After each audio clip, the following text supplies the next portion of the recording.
4, 3.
Good evening, and welcome to the Reel McCoy. I'm your host, Meffistoe, and always with me, my hetero life mate. Oh, my feelings. Good evening to you, sir. You, buddy.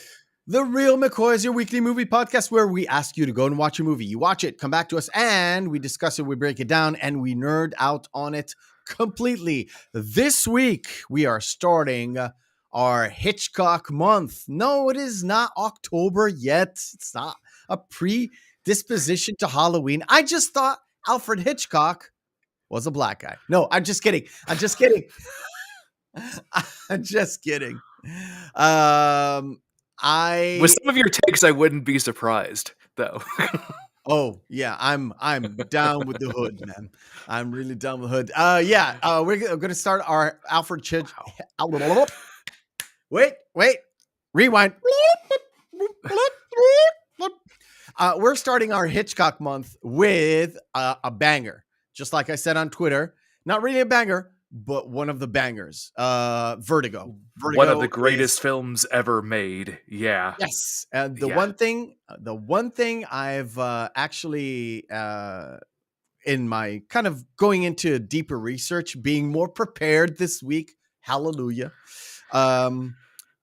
It is, according to critics' poll, surpassed in the past, I think it was 10 or 12 years, surpassed Citizen Kane as the greatest movie ever made, according to critics. That was in 2012, and then in 2022, it fell down to number 2 again. And Citizen Kane up? I don't remember who's number 1. I think it is Citizen Kane again. But I agree with Vertigo being number 1. If it's the choice between those two, definitely Vertigo. Let's say hi to the chat. Hello, chat. Hello, Paul. What is this? Police Academy? No, it's Short Circuit. By the way, guys, just before we go into Vertigo, before we go into anything, before we go into that, first, if you want to interact with the show, follow me on Twitter at Meffistoe. DMs are open. Same goes with Instagram. Meffistoe79 on Instagram. DMs are open. I've finally posted on Instagram while working on producing the show. Hallelujah.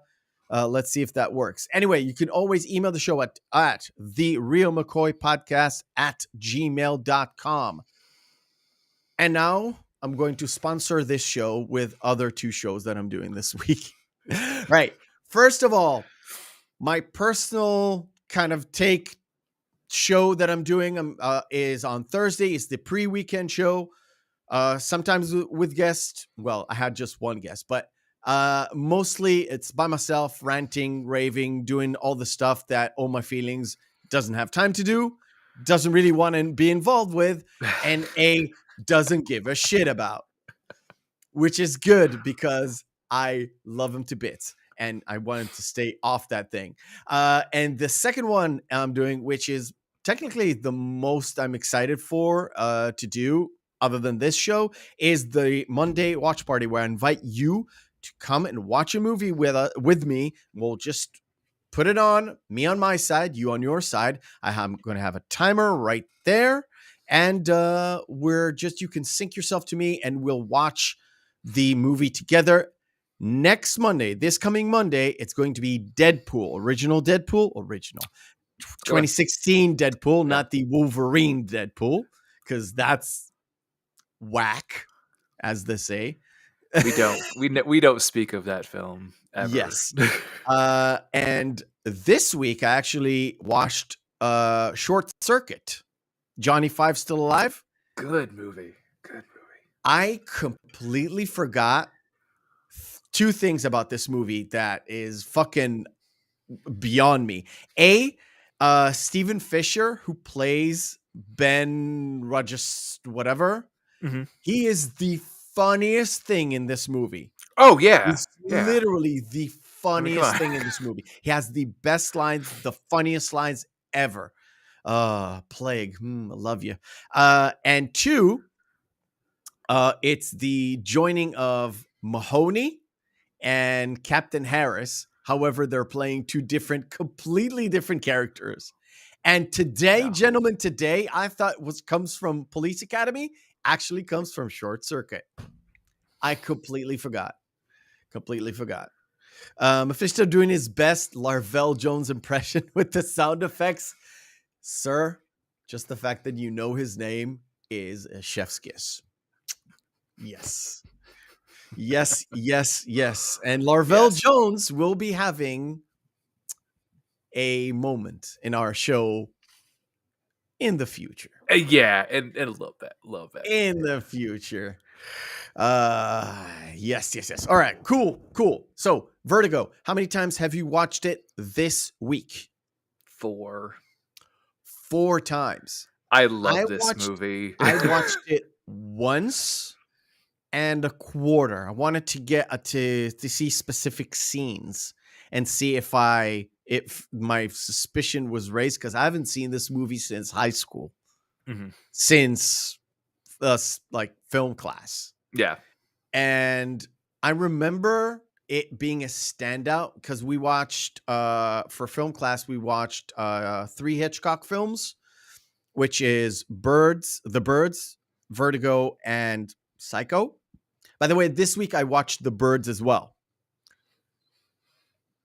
And I had a little comparison as well. We'll get to that next week. We'll get to that next week. However, watched it once. Once was enough. Everything kind of floated by, and I cannot believe this movie got a 4K remaster. Yeah, that's insane. That's I watched really it crazy. in 4 fucking K. That's amazing. You can get it legally. You can get it legally, folks. Legally. But it's genuinely, it's stated at the it's like, I could get this in 4K or regular HD. I'm going to watch that 4K and see if there's any remastering. It is very, very good. It is very good. All right. We start into everything. We dive deep into Behind the Screens. Action, take 2. Behind the screens is where we go to All My Feelings and we get the lowdown on everything behind the scenes, production, all that good stuff. Take it away, sir. Be warned, this is going to be a long segment. Don't fucking care. Yeah. So it's actually based off of the French novel Entre de l'amour, which is actually purchased by Hitchcock after he lost the initial rights to Hier qui Entable, which was another novel that he wanted originally. He actually got in contact with the authors of that novel, and they created Entre l'amour essentially almost for Hitchcock. That got turned into Vertigo. Ooh, okay. Yeah. Okay. So, given Hitchcock's interest in the novel, Paramount paid to have a synopsis of Entre l'amour and a French version published in 1954 before it was even translated in English. Okay. Yeah. That was already was the movie already in production at the time? He had already purchased the rights to adapt it into a screenplay. Okay. Yeah. Okay. Yeah. So there were actually 3 total screenwriters for this.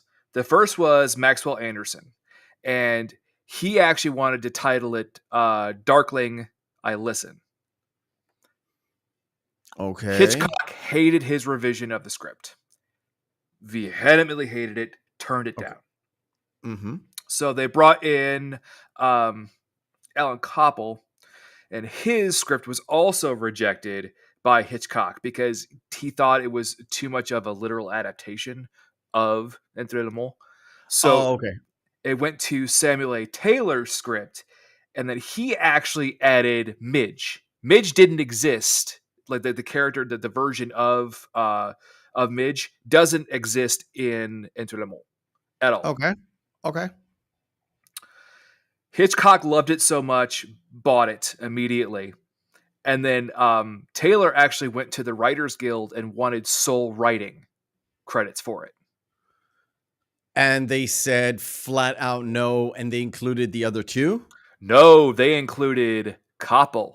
Because if you look at the credits, Koppel and because some of the original versions of Koppel's are still utilized in the film, even though the vast majority of it is Taylor's. Like 95% of it's Taylor's, 5% of it's Koppel's, but still a portion of it was utilized. So not that it's the same movie. We kind of discussed when we talked about SAG before. Or not SAG, it's Screenwriters Guild. Guilty, yeah.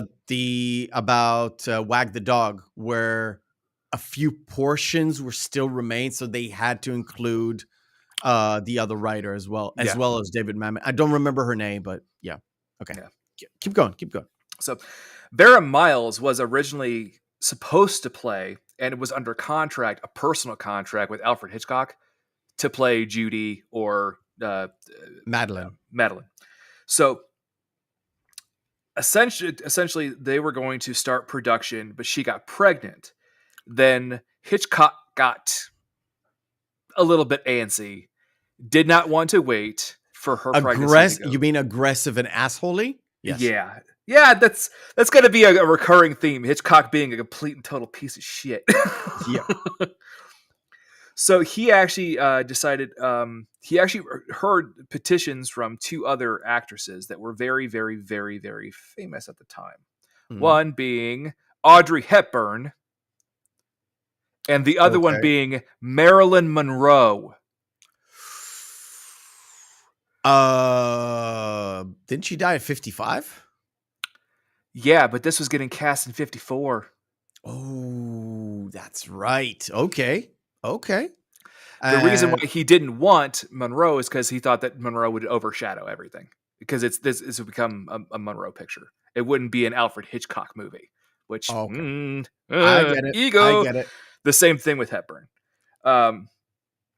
So they actually ended up going with Kim Novak. But Novak was actually under contract with Columbia Pictures at the time.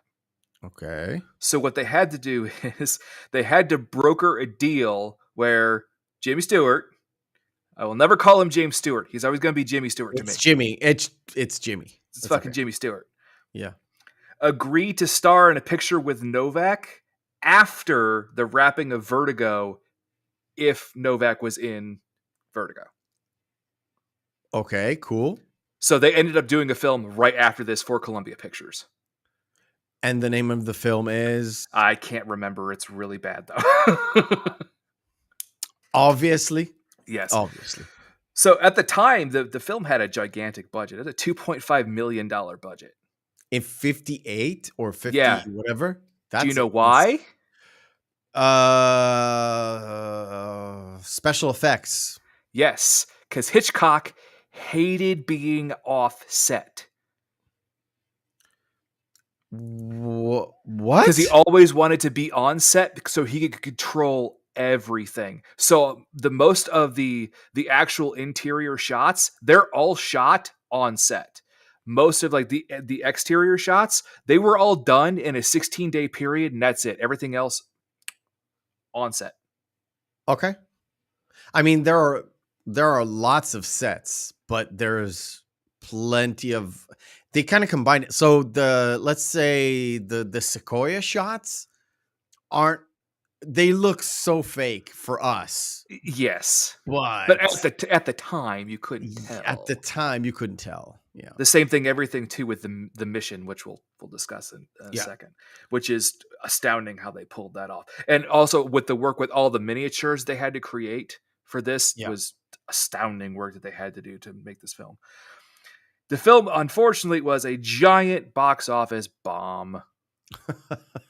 Really? For Hitchcock. It only had a $7.5 million gross. At the time, it only returned so it didn't 3 bomb. times. For Hitchcock, though, he considered it his worst, not his worst film overall, because he actually really adored the film, but the worst performing film. Okay. And he hated Jimmy Stewart after this. So much so that the two had collaborated in so many films prior to this. Okay. That they never worked together again. Really? Yeah. I remember Jimmy Stewart as like a staple of casting for Hitchcock. He was, but see that he was before this. So Rear Window was before this. So it was Rope. So it's what? North by Northwest. North by Northwest. Yeah. Is before this. Okay. Yep.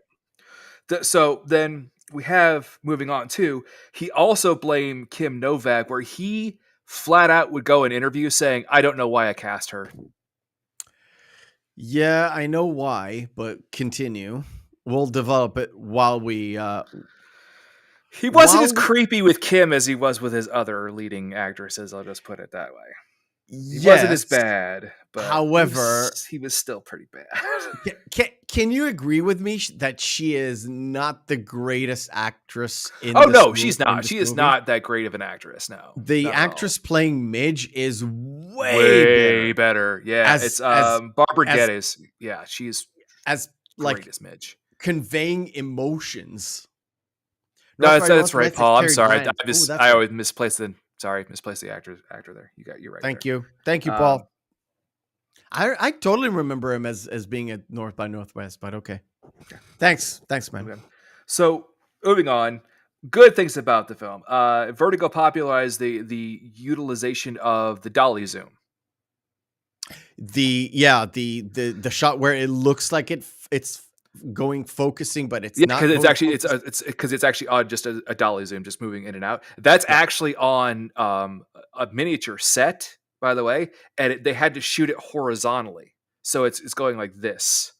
Yeah, it's not going like this, it's going like this. Vertically, it's horizontal. Yeah. So again, the difficulties in shooting the tower they had to create miniatures for the tower there, and also several different of the side establishing shots, because they couldn't get them in time. And Hitchcock when he's on set, he wants it done. So one take wonder and all that stuff. A lot of it, yeah. Okay. This is actually the first film to utilize a computer to create an animated sequence. Interesting. Yes. Interesting. Which this was one done is by it's the opening credits. The eye. It's the vision in the eye, the spectrograph moving, and then also later in the nightmare scene. Yeah. Okay. Yeah. But what's important about that, it was actually using an M5 gun director, which was because how it would that's how the World War II gunships at the time would tag flying planes was utilizing that graphic computer inside of it. Really? Yeah. Okay. It's a cool little bit. Let me ask, was it built by NASA? I'm just joking. Go on. Yes. So in the title sequence, speaking of, Columbia insisted that Kim Novak be paid full rate for the day, because you know how the face with the camera panning up? Mm-hmm. Notice that's not Kim Novak. That's not. No, is it the actress that kind of looks like her at Ernie's? Yeah. Yep. And the reason why is because Hitchcock went, no, I'm not paying her full rate. So this is just put somebody else on there. It's just we're just shooting somebody's face. It doesn't matter. Plus, it's the opening credits. Yes. Yeah, I know. So in 1983, Rear Window and Vertigo were actually the first films that Universal had bought from the Hitchcock estate that ever got a release. Because for many years, a lot of the Hitchcocks never got a re-release, never got a reprinting, rerun. They didn't do a theater rerun? No. Really? So they did once Universal got the rights. So everything we kind of know about Hitchcock is, generally speaking, from the start of the 80s? Coming up, yeah. That's insane. I didn't even think about it. Because when I grew up, when I went to high school and actually dive into this film, I was like, these are stapled for 40, 50 years. And you're suddenly telling me, oh, this just got re-released 83? That's insane. Yeah. So okay, Hitchcock once notably described the film as, to put it plainly, it's a man who's trying to sleep with a woman who's dead. Kinda. Yeah. Kind of. It's funny is that Kim Novak actually doesn't have a line until 40 minutes into the film. I noticed that too. As Madeline. Not one fucking line. Yep. That was redone because there was actually a bit where they had the dinner scene between Gavin and Madeline where she was actually supposed to were supposed to be having a conversation, but it was cut because Hitchcock didn't like her performance. Wow, big surprise. Okay. Speaking of Miss Novak, she refused to show up on set one day to extort more money from Columbia Pictures. The hell you say? And really? It worked. Because if you notice, this is not a Columbia Pictures production. This is Paramount. The head of Paramount called the guy from Columbia and said, pay this woman. We have to get this shot. Hollywood, still Hollywood. Yes. And it was still Hollywood in 58. Yes. Nothing has changed. But if you notice, 57 or 56, whatever. If you notice, the word vertigo is only used in the entire film once. At the very start. Beginning, yes. Yep. When he's talking about his acrophobia, yeah. Yep.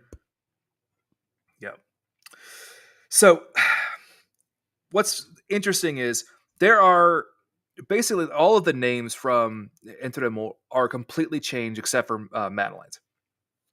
Okay. Judy originally was actually named Renee, which is funny because what Madeline goes to Mary Magdalene, which goes to the concept of towers, which makes sense. Renee, rebirth. Judy being named Renee. Oh, how apropos would that be? Okay, I get it. Well, I don't know why they changed it to Judy. I still don't get that. You said that Hitchcock wanted to be as apart from the book as possible. I think that's maybe one of the things. Plus Renee, Madeline, I get. Remember, it's 58 or 57. Whenever they're filming this thing, they wouldn't put 57, French or German sounding it's like foreign sounding names. Plus, it's Judy from Kansas. Yeah. Whoever wrote that, by the way, made me chuckle because my mind went a totally different way because Kansas is synonymous with Dorothy. However, who played Dorothy is Judy Garland. Yeah. Whether or not the guy who wrote it made that leap. Actually, that's one other line. Yeah, that was really that leap. Yeah, that was that leap. Really? Yeah. You're fucking with me now. No, I'm not. Okay. Cool. This old boomer got something right. Yeah. I'm shocked. I really didn't know. So but okay. So San Juan Bautista, the Spanish mission that they go to in multiple shots, doesn't actually have a bell tower. Interesting. Where is that bell tower, however? They used to have a steeple, but it burnt down.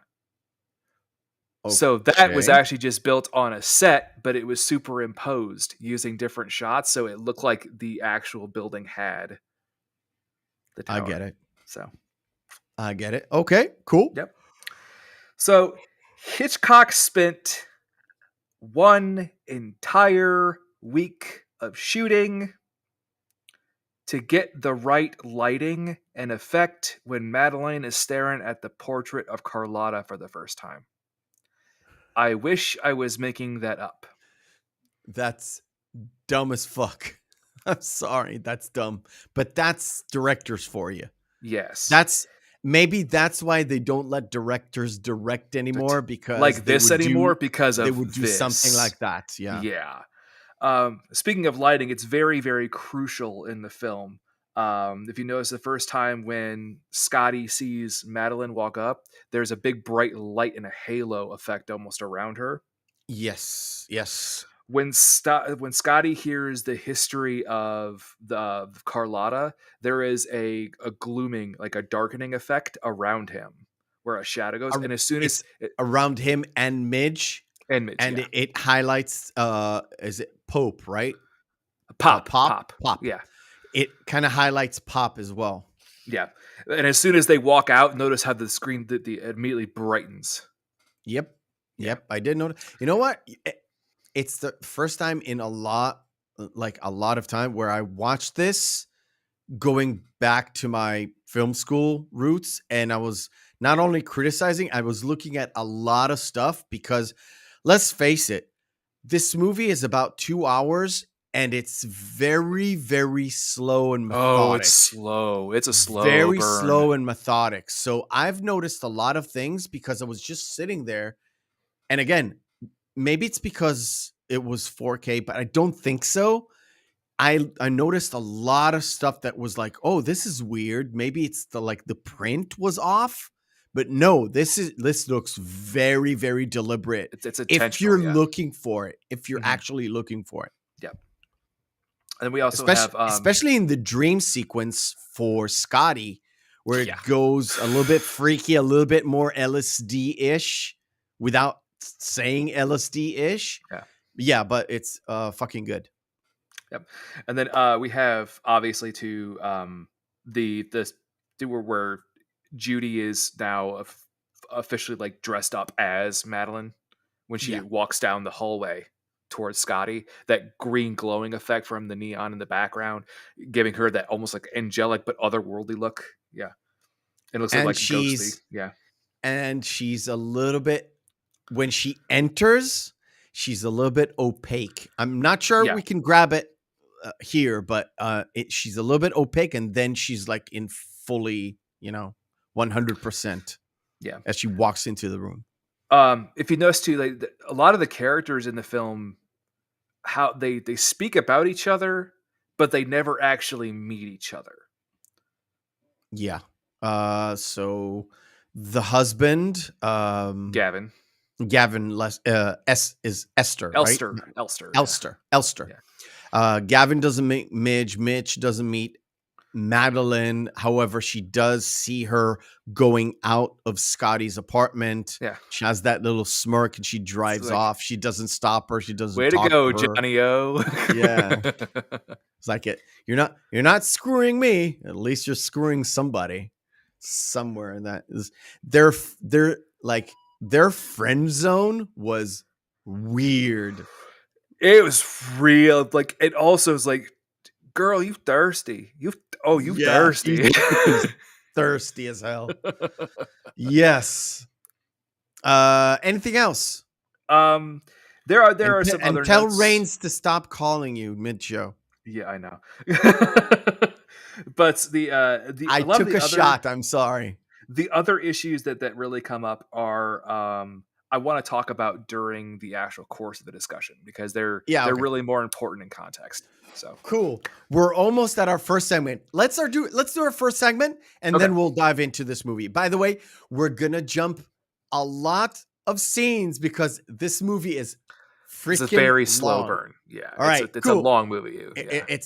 So we're definitely skipping a few. All right. First segment of the night. You know it. You love it. It is Missing Marquee.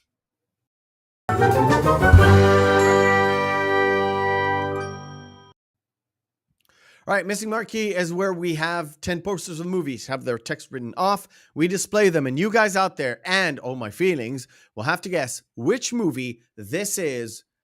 And go. I didn't think this would stomp you already. Is that Amadeus? This is Amadeus. Yeah. This one's a tough one. This is a David Lynch movie. Oh, Blue Velvet. Blue Velvet is correct. So you said David Lynch, yeah. Yeah. Starring Isabella Rossellini. Yeah.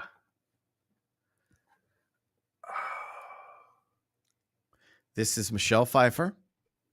This is on the and also Matthew for Broderick. Blue Velvet, the most important one is Dennis Hopper. Look at me, I'm Dennis Hopper of Blue Velvet. Yeah. Matthew Broderick, young Matthew Broderick. It also stars Rutger Hauer. I don't know it. I don't. Ooh, chat. Please help us. It's a fantasy film too, which I should know it. It's one of my wife's favorite films of all time. She loves this movie. I really don't like it. I really don't. It's all about the relationship between Michelle Pfeiffer's character and Rutger Hauer's character, where one of them is a person at certain times of the day, and then they become an animal and the other day, and the other one turns into a human.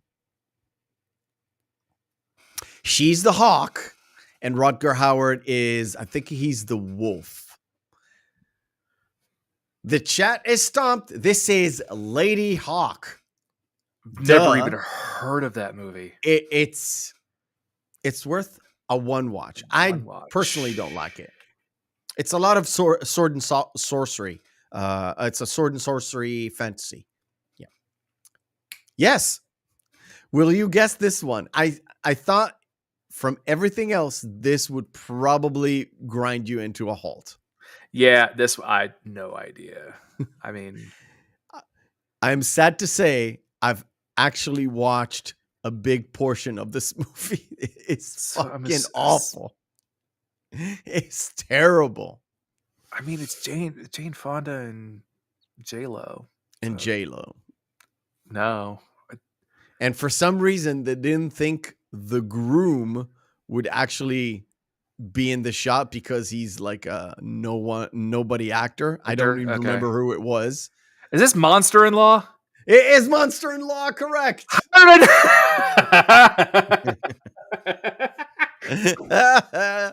You got it. Oh my god. I can punch in for a little bit. A little help. Is that Rosemary's Baby? Rosemary's Baby, correct. Talking about Audrey Hepburn. Is that Breakfast at Tiffany's? Not Breakfast at Tiffany's, no. No.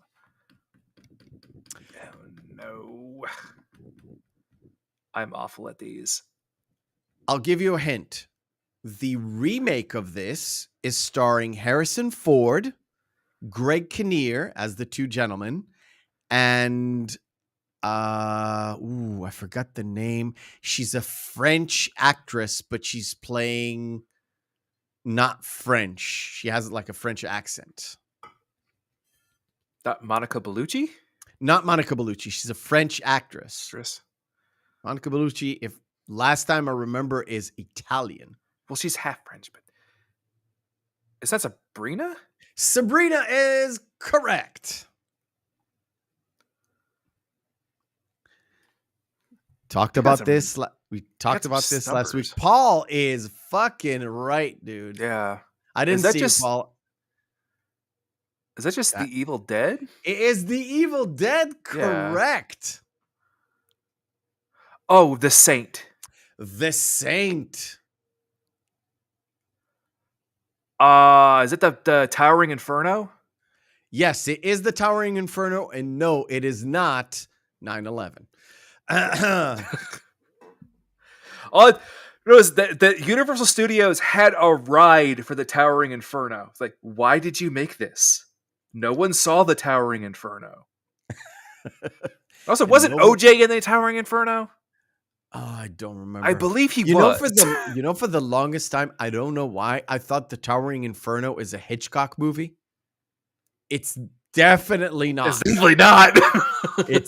I don't know why. It was stuck in my head for years. It was like somebody said, well, Towering Inferno was like 73. Hitchcock was dead. Or he wasn't dead, but it was like 73. He wasn't dead, but he was way out of the business by then. Yeah, he had stopped. Definitely not Hitchcock movie. What the fuck? No. Why? Yeah. So, all right. Okay. So, because we want to be on track for this. So this is basically the opening. It's a weird opening. It's a very jarring opening. Remember, of the time, this is like late 50s. This is a very weird opening and sort of superimposed. There's a like squiggly lines all over the eye, and very ominous music. Mm-hmm. Very, very ominous music. Again, very Hitchcock music. Yeah. However, it kind of starts off, to me, sort of like a rooftop chase that ends with a pointed ears and a big black cape for some reason. I don't know. I don't know what it is. But it kind of sets the scene of, I can't really, let me try and get that shot of Jimmy Stewart. Let's leave it at this. So this is the setup for the movie. This could have been actually before the titles. However, they didn't used to do that. They didn't. They never did that before. God, like the late 90s, they would never do that. Yeah. So the whole point is it sets up Scotty Ferguson, or it's James. It's John Ferguson. John Ferguson. Sorry, but everyone but acquaintances call me Scotty. Scotty, exactly. Why?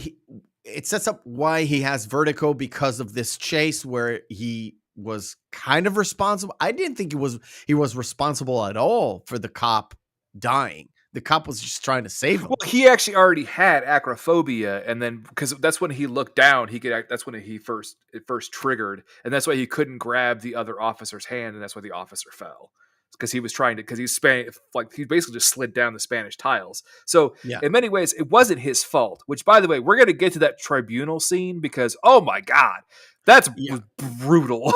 Yeah, that was really brutal. And it kind of jumps in time to Scott. Let's call him Scotty, okay? Yeah, to Scotty talking to call him Scotty. Yeah.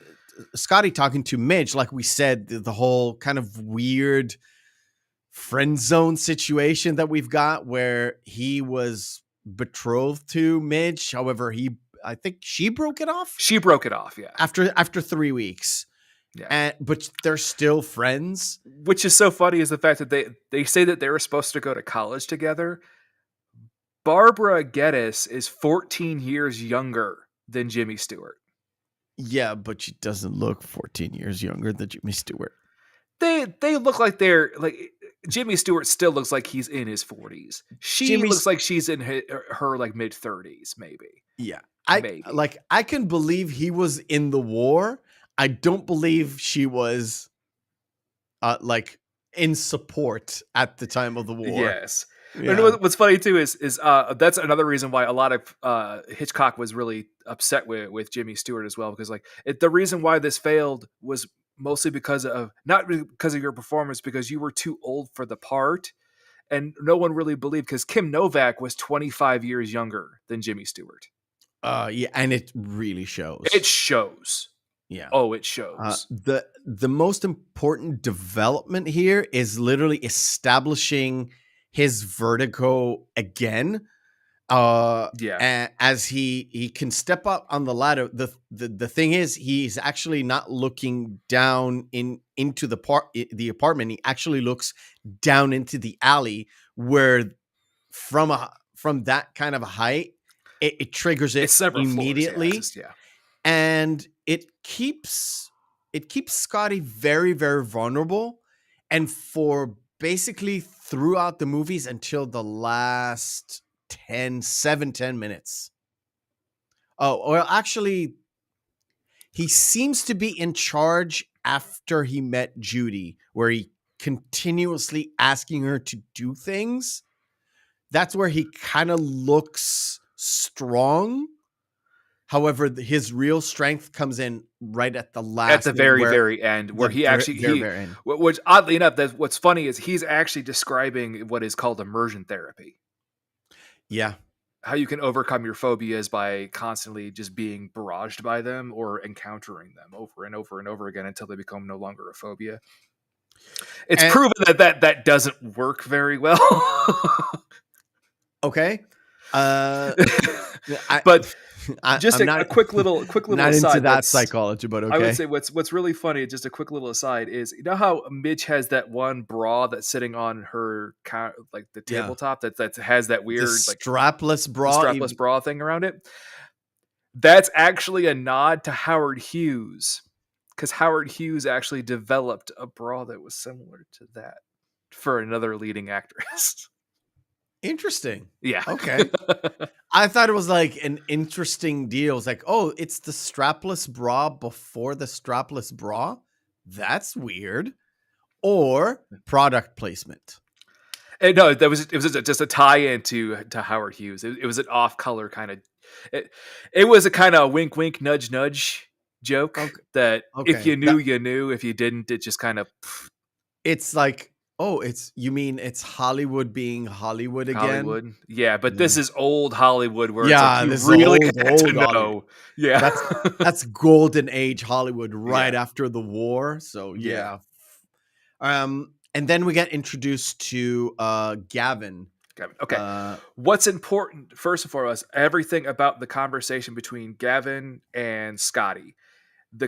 If you notice, the words power and freedom are utilized in reference to a character on 3 separate occasions, and they're all about essentially either the want for power or someone abusing their power. So case in point here, Gavin mentions when he looks at the old picture of San Francisco, and just imagine all the freedom and power they had then. Which is weird because they pining for it. Yeah, they really didn't. But okay. Yeah. But it's the glorification of the golden age, or how we say it, the times where there was the big gold rush, so everybody went to San Francisco. Mm-hmm. So it's glorified, especially back then. So but again, for us, it's a top-down 2022, 2023 kind of look into it, and it's like, yeah, you kind of really wasn't, It was kind of shit. Yeah. But this is where we get the sort of the assignment. Sort of it starts the quest, and also I would call it. the assertion where just the plant is this, the seeds have been planted in the concept of Gavin saying, well, what do you think about someone taking over someone else? Yeah. And I know you think that I'm crazy, but I need you to follow my wife. And it's nothing like that. I just need to know where she goes when she goes on these. And he gives them this little tidbits trips, of information where it's like, okay, she just went to the park. Yeah, but she drove 94 miles. Where it's like, oh, so the park is really close to the city. I get it. I don't have to open up a map. Yeah. Plus, as you can tell on the first surveillance, it's like, yeah, she's driving all over the place to go just out of town to go and look at a bridge. Yeah. What's amazing too is the fact that every single bit that's shot, you can take that exact same route today in San Francisco. I know, it's so weird. Because they did a full shot, like the way that they didn't do jump cuts or anything. All the turns, you can still take those. You can take the exact same route that Madeline and Scotty took during their entire excursions. There's a Vertigo tour, yeah, where they take you on a bus and drive you through with a guy. And also about it. The Hotel Empire is now the Vertigo Hotel. Yes. They renamed it specifically because of this film. Which is a shame. It should be the Empire Hotel. Yeah. So like I said, it seems like Scotty doesn't really want to take it. So he goes and Gavin asks him to come and watch them to the dinner, to decide whether or not to take the case. So they're at Ernie's, and it establishes Ernie's as sort of like a hotspot or a point of reference where the characters kind of go in and out in certain times of the movie. It's kind of a focal point. And then he starts off with the chase. I'm moving forward, okay? I just want to put on a specific points. One specific point is the flower shop, and it comes back around. Like I said, like Ernie's, it's a focal point where they come back to it, or either they come back to it or they reference that bouquet of flowers, which becomes a point to sort of remind you, to tie you everything around. It's the bouquet of flowers. It's that particular suit. It's the jewelry as well. The specific jewelry. Well, the jewelry, yeah. The necklace is the most pivotal piece of that. Yeah. But what's also really important too is the costume designing that's done in this. How Madeline always wears that typical kind of just gray, drab kind of suit. It was done on purpose. It was supposed to be shockingly just apparent that, like, because Hitchcock didn't think that women who are blonde should wear gray. And also that's the reason why Madeline, also her clothes are very more conservative, more confined. Judy's are less so. Yeah, I was going to say demure, but it's all in the same facet. Yes, yeah. But yeah, and Judy is a little bit more extravagant in terms of so coloring. So she's wearing like this bright green, and when she goes into her sort of wardrobe, everything is like, so it's beiges and browns and blues. However, it's not that like that blue gray kind of dull kind of thing. Yep. So he goes into the flower shop. Then they go to the grave site or the graveyard in the monastery, where I'm trying to. Oh yeah, that's the shot I wanted exactly. Carlotta. So we get the first thing where, like I said, I watched the movie before, so I know kind of what's going on, but it's a reminder of everything. So we get the Carlotta Valdez. So because we at this point in time, we don't know who Carlotta Valdez is. This is like even later when they go to the surveillance. This is the first surveillance where you get all the pieces of the puzzle, but you can't put them together just yet. Yes. However, with the conversation with Gavin, that kind of puts your, let's say, it puts your ducks in a row, we'll call it, right? Well, yeah, because how the scheme is all built up, where how he knew that Gavin was good at what he was. Gavin knew that Scotty was good at what he was going to do, and he was going to put all the pieces together of what he had already built up. So, like the whole plot of the Carlotta, especially that after that when she goes to visit and go view the portrait, which by the way, that was made for the film. I guessed as much. Yeah. I guessed as much. Just because when I saw this for the very first time, I was like, I didn't even think about, this is a prop. Yeah. When Midge unveils her portrait, and I was like, okay, they actually the same guy did this and did the Midge portrait as well. Yeah. Because the style is the same. So this is the third focal point, the third spot. Again, you see the flowers that were at the flower shop, the bouquet. You see her and the bouquet in the picture. It kind of focuses on the different elements of Carlotta in the picture and Madeline sitting there. Yeah. And of course, the next one is the more, we'll call it the more Hitchcockian way of doing things, where he follows her to the hotel. It's not the Empire Hotel. He follows her to the first kind of hotel, and he sees her in the window. He knows that the car is there. He goes in. Well, the thing too is that who the room is actually who is actually renting the room. Yeah. So who's Carlotta? Who is Carlotta? Like, not the real Carlotta. No, that's what the name is listed under. So it's the final like nail in the coffin for like, so maybe she is on this grand illusion. Yeah, it's another piece of that puzzle where the Hitchcockian thing is to keep us on our toes, where he sees her in the window. However, when he goes in and talks to the owner, she's like, she's never been here today. I was like, we just seen her. Saw her, yeah, literally.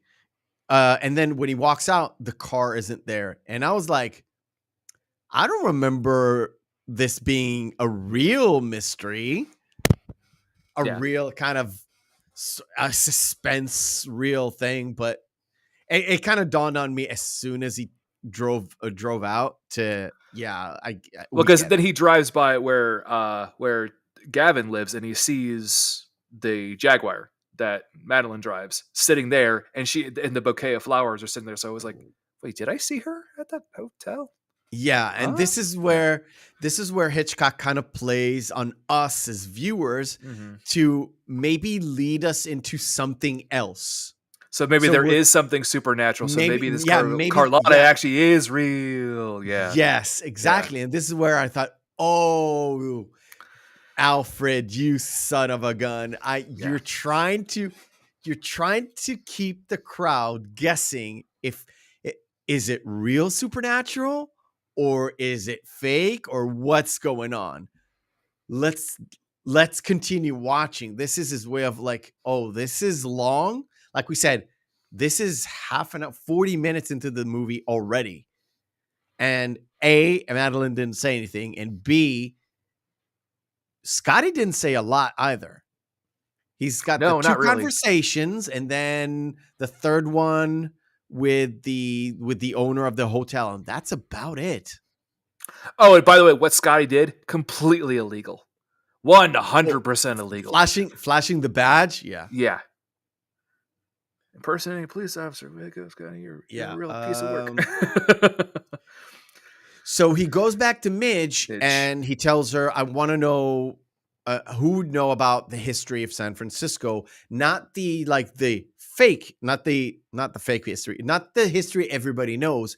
I want the down and dirty, gossip. He basically says, I need gossip on people that has never, you'd never get in a book.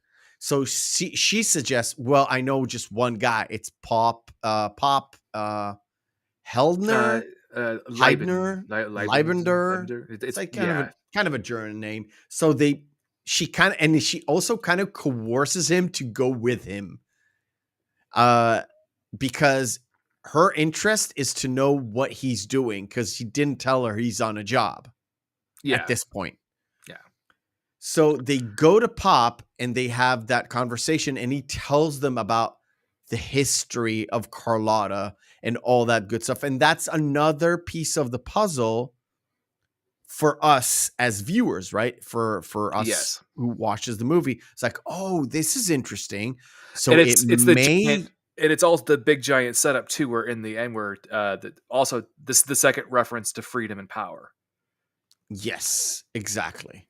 But what's important there is just the bit how Carlotta killed herself, because that's supposed to be like, it's setting up what happens later automatically, where it's like, oh, okay, well, Carlotta killed herself, and then also the next scene when Madeline jumps into the San Francisco Bay, where it's like, oh, so maybe she is under this delusion in her mind. Exactly. Let's literally jump into that actually point. It's actually about 10 minutes after that. So I was only going to say one other thing that's important, though, is about the whole thing where Midge, immediately on their ride back, Midge gets the whole bit with Gavin. Yeah. From the jump, where it's just like, so you're telling me that she thinks that she's being taken over by somebody, where it's just like, why didn't you just bring Midge into this? Because she solves this whole goddamn thing right off the jump. Yeah. The one point of reference, at the end of that day, he actually goes and confronts Gavin, and Gavin kind of lays all the pieces out. Yeah. And he actually connects them for Scotty. Yep. He actually does that connection for Scotty. However, I think Scotty already knew. He just needed, he just needed confirmation of what his suspicions were. The fact that they actually were related. And by the way, Scotty's a little bit of a lush. If you couldn't tell. He drinks a lot. By the way, he's a lush. However, he doesn't really finishes his drinks. No? Right? He didn't finish it at Ernie's. That's a giant glass of scotch and soda, my friend. Yeah, I know. I did notice that. But hey, it's the fucking 50s. 50s, yeah. 50s. I was like, this is what we had before breakfast, my friend. And you wonder why Humphrey Bogart was such a fucking lush. Yeah. So the next day comes in, we see sort of a shortened version of the same kind of chase, where she keeps running around in circles, even though she's not supposed to know he's following her. And I'm sorry, Scotty, could you be any more obvious? Yeah. And especially when he stands behind her when she's looking at the portrait, he just kind of goes, you can't see me. Exactly. And of course we get to the Golden State Park, where there's like this big opening where you can see the Golden Gate Bridge, and she starts to dissolve the bouquet, and then she jumps and he picks her up. And then comes the creepy part. Yeah, because all I'm saying is, this was shot in the 50s. This could not be shot today, because every single thing about this bit where he takes her back to his place, and then later when he has that conversation with Judy, they would not go the same way today. No, because she's there. He understands that she's awake. He gives her the robe. And he did the right thing. Don't get me wrong. He was like taking the freezing cold clothes off of her and then putting her into a situation where she could warm herself up. She did the correct thing there, because she couldn't stay in her freezing wet clothes. But technically, she doesn't know who the fuck he is. Yeah. He's a woman. He's a man. This is the 50s. And she's a married woman. Yeah. And she even asks him at some point, why didn't you take me home? And I think he tells her that he didn't want to alarm her husband. Well, because he said, well, I didn't think you would want to be seen that way. Yeah. However, it's like I said, it's a little bit creepy even today, even 20 years ago, and like even 60 years ago. It's a little bit strange that a strange man will take off your clothes and put you in bed. Now, see, the thing is, had he taken her from there and then taken her to the hospital, you're okay. You're okay, buddy. You did a good thing. But taking her home and stripping her down and putting her in your bed, a little weird. And then they have that conversation where you still, as an audience, you still don't quite know where to put your finger on it. Is it supernatural or not supernatural? And again, all on purpose. They have that. He offers her coffee not 7 times. He offers her coffee like 3 or 4 times. And brandy on multiple occasions. And brandy. And at the end of it, he kind of shoves the cup in her face and he says, you need coffee. Take it. Yeah. And she takes it. By the way, Kim Novak is not a beautiful woman. I disagree. I don't like her looks. That's fine. Don't like the shape of her body. It's not for me. Okay. I can understand why in the 50s she looks kind of good. By the way, don't look at pictures of her today. Wasn't planning on it. She looks like Heath Ledger's Joker, just without the paint. Okay. So she has literal scars here, like this. Oh, wow. So she has a Glasgow smile, essentially. Wow. Okay. Did not know that. She looks awful. Rough. Really bad. So, what's also important, too, in their conversation is the way that how she casts her view aside, where she says the line, no one should live alone. That's a tie-in to the whole bit with Carlotta, how in the end she was alone. So it's still building up that whole concept in Scotty's mind. And again, the whole point is you guys out there watch this movie. So we're going back and forth. Yeah. As we know from the end, it was all a big play. It's planting those seeds in order for Scotty to follow those breadcrumbs to get to that specific point where they want him to be at. Gavin even calls him up because Madeline didn't come home yet. Yeah. And he tells him, well, she jumped into the bay. I rescued her and she'll be home soon. However, while he's talking to Gavin, she literally runs off. Yeah. Runs off. She gets dressed real fast. Real quick.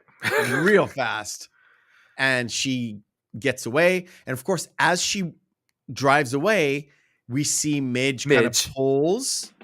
She gives that little smirk. It's like, all right. Way to go, Johnny O. And she does not stop. She doesn't go and talk to Scotty at all. Yeah. At all. She's like, he'll tell me when he's ready. I found it kind of motherly rather than being sort of a friend romantically or a mate. Interested. Yeah. And then, of course, the third kind of day of chase, where he literally starts to run, and then when she drives to his house, he's like, "Wait a minute, this is what is happening? I know this road. Where is she going? Oh yeah." And they come to his apartment again, and he catches her right outside his apartment, giving him an apology that she left early. Sort of an apology and a thank you note. Supposed to be a thank you note. Yeah. No, she said, I wanted to to apologize for rushing out and actually thanking you because we had that conversation and I didn't really thank you for saving my life. This is where it kind of becomes way more than friendly and more into starting to be sort of an affair. There's romantic inclinations off the rip. Yeah. And there was even that when in their first conversation too, it was already starting to allude where that was starting to lean toward that direction. But this really kicked it off.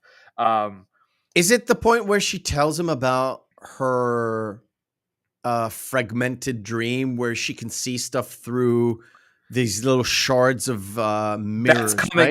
That's coming up because this is when they go on their excursion to the redwoods. That's where I was going for. Because when she sees the rings on the tree and she goes, "Oh, that's when I lived and that's when I died," and she's pointing to when Carlotta lived and died.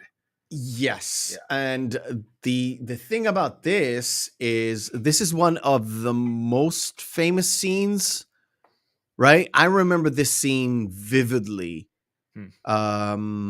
I don't know why this one is one of the most. When I see documentaries talking about this movie, this was one of the scenes that were highlighted. This one, the bell tower scene from the very end, not the. Well, I mean, the bell tower scenes throughout it. Both the bell tower scenes are famous, very famous, and especially the dolly shot of it zooming down. Yeah. And this one this is where I was born. This is where I lived. I don't have that particular. This is where I lived, and this is when I died. Yeah. But this is where they look at it, and it seems to me a little bit disjointed. This whole kind of going into the redwoods and showing that particular point is literally another piece of the puzzle, but it's going away all the way. It's 10 minutes they spend on this just to throw us off and maybe continue that affair angle. Well, it's continuing just the love story that's building between Scotty and Madeline, but it's also reconfirming all of the preconceived notions that Scotty is building in his head based off of the fact like, she believes that she is being taken over by Carlotta, and his infatuation with her is only helping exacerbate the problem because he's like, well, I want to believe her because I'm interested in her. Yeah. Plus I've seen her naked, so that's true. So it's right after this where they have the speech on here. This is when she has the conversation about the dream and the darkness in the corridor, and at the end I see only blackness, but I never got there before. It's like, until when? Until I jumped into the bay. Yeah. And this is where I thought, oh, that's why All My Feelings love this. We had that conversation last week, dude. Yeah, I know. And I was like, yeah, this is one of the hooks. This is one of the hooks my boy is into. And I was like, I love the darkness too. This is great because she's definitely leading it on at this point. Oh, yeah. It's so obvious. And he is so drawn to it as well. Mm-hmm. And at a certain point, he was like, he can't contain himself. And he just like grabs her and kisses her 50s style. I was like, yes. However, you're trapped. You're totally trapped. Yeah. He literally tries to get information from her, but she's so coy. And he's like, she's drawing him in and drawing him in. And he's totally hooked. I think at a certain point too, this is where Madeline or Judy actually really starts falling for him. Yes, as well. And she actually at the evening. She comes to his apartment right there, and they have that conversation about basically falling in love, or it's like, I can't do it. You're the only one that can help me with this, which is a little bit of leading him on and a little bit of, I kind of like you. You're a mark, but I like you. Right? Well, the whole thing too is she when she returns to him too, the first thing she does is she complains about how she has the dream again. But just real quick, there is one scene before that where Scotty goes to Midge's and Midge has that painting. Oh yeah. I skipped that. Yeah. And like, I don't have the picture itself, but you can see it at the back. He looks at the picture. It's basically the Carlotta picture. However, the face is Midge's face. Mm-hmm. And he's already involved with the dream sequence and starting to be fully infatuated with Madeline or Judy. So he took offense because he was like, that's not funny. Yeah, he's like, he is angry. He's visibly shook and angry with Midge, and Midge doesn't know what the fuck she did. Yeah. Well, and he just storms out. Well, she knows what she did because at the end she's kicking herself. Kind of. I thought she did the portrait on purpose. However, she didn't mean it to be. She did, but she didn't mean it for him to take it the way that he did. That's supposed to be because it was supposed to be kind of a gag in a way. Excuse me. And then we see, like I said, Madeline come into Scotty's apartment. I think at this point they talk about the name, or was it at the very beginning that he tell? Yeah, it's the very beginning, the very first talk where she's sitting in front of the fire and he introduces himself as John, but my friends call me Scotty. Scotty, yeah. And it's kind of important because when she's in the Judy character or the Judy persona or being herself, at one point she couldn't help herself and she calls him Scotty. But they didn't discuss the fact that he didn't discuss with Judy that the fact that his name is John, but his friends call him Scotty. And he gives the little nod that, oh. And that's one of the inklings, because there's so many chinks in that metaphorical armor that Judy has built up, where she constantly just keeps accidentally dropping tidbits. Exactly. And there's obviously, of course, the big one at the end, but let's roll it back to going into that Spanish monastery where it kind of starts off very weird. She talks about there's horses in the stalls and there's carriages and people, and he's like, it's supposed to be like the perfect setup of, hey, we wanted to get to this exact point because this is where we're going to have the full ruse play out. Yeah, so it starts off with this where she kind of talks about the horses and stuff, and Scotty's going, look, this is the fake horse.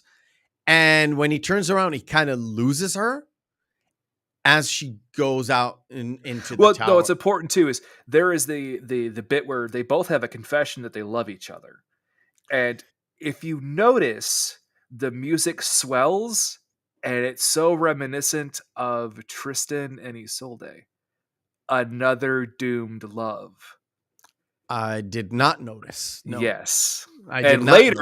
Later, what's funny is, you know what film I always end up getting wrong and missing Marquee?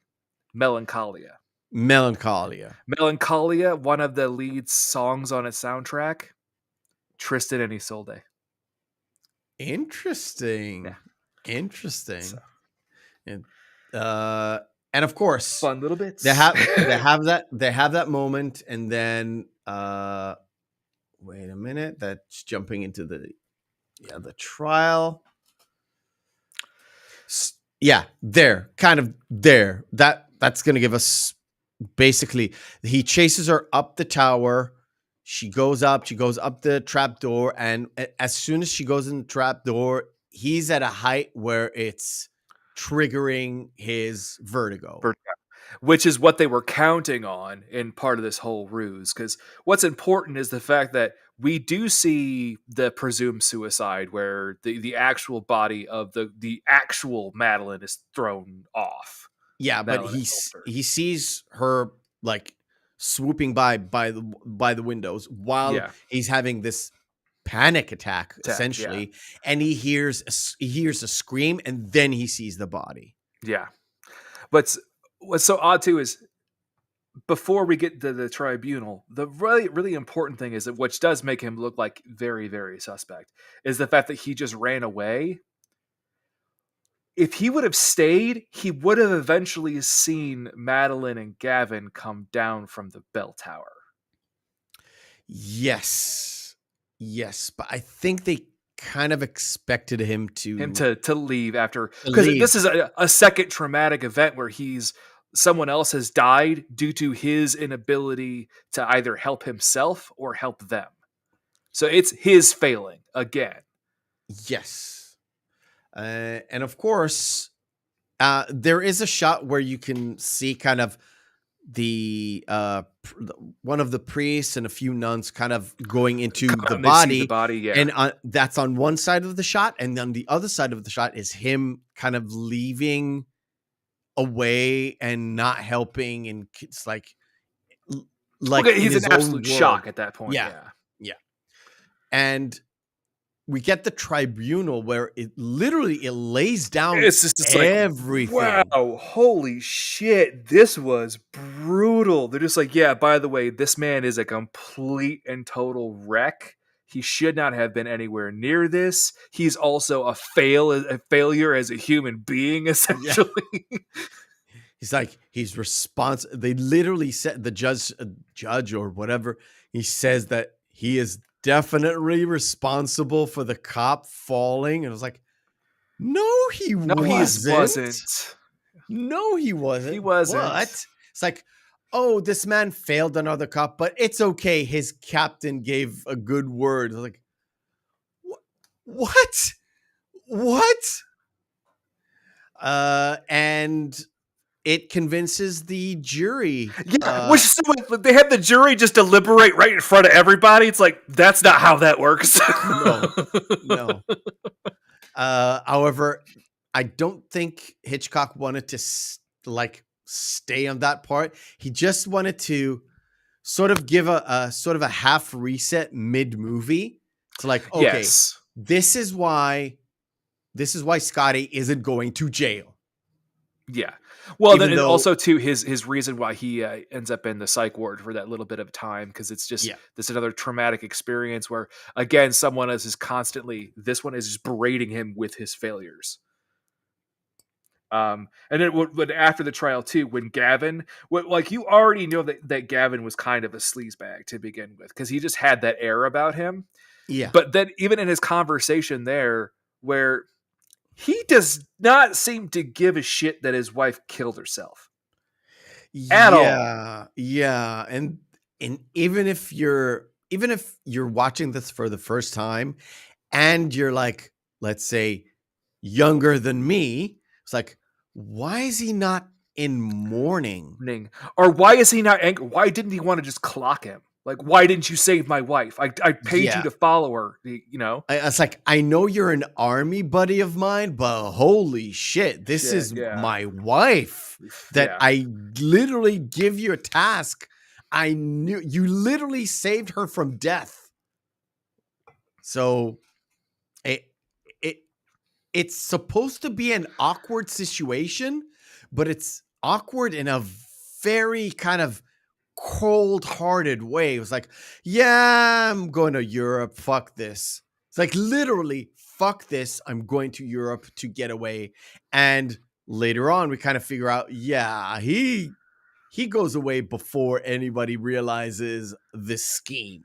Yeah, and we're talking about it later. There's actually was an alternate ending that we'll discuss later. At the end, when we do the summary, we'll talk about the alternate ending. We have after this, then we have the very second like really infamous bit is the nightmare scene.